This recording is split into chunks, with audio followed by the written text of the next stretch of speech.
Turabasuhuje mwese mukurikira ibiganiro byacu.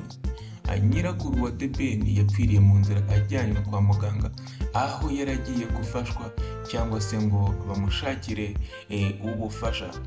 Nyirakuru wa The Ben yatabarutse mu gitondo cyo kuri tariki ya 28 Werurwe mu mwaka wa 2024, ubwo yari mu nzira ajyanywe kwa muganga kugira ngo barebe ko bamuha ubufasha cyangwa bakamuvura, bakaba baramira ubuzima bwe.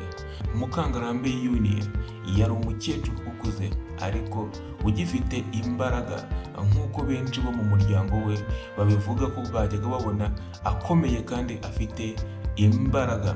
Umwe mu bo abereye nyirakuru yagize ati, nyogokuru yatabarutse mu gitondo nka saa 11, yaguye mu nzira bamujyanye kwa muganga. Yari amaze nk'amezi 2 arwaye ariko ntabwo yigeze aremba, yari afite imbaraga. Ibi rero ni ibyatangajwe n'umwe mu bo mu muryango we wo yarabereye.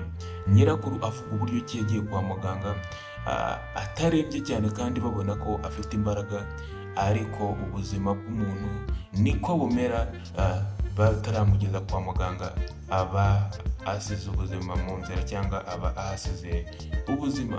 Mukangarambe Union ni nyirakuru wa The Ben, ubyara nyina cyangwa ubyara mama wa The Ben.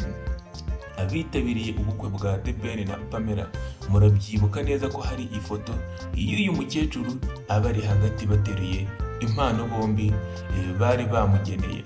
Uyu mukecuru rero hari n'impanuro yari yasize kuri The Ben ndetse na Pamela ubwo bitabiraga ubukwe, abifuriza umugisha no kuzagira urugo ruhire.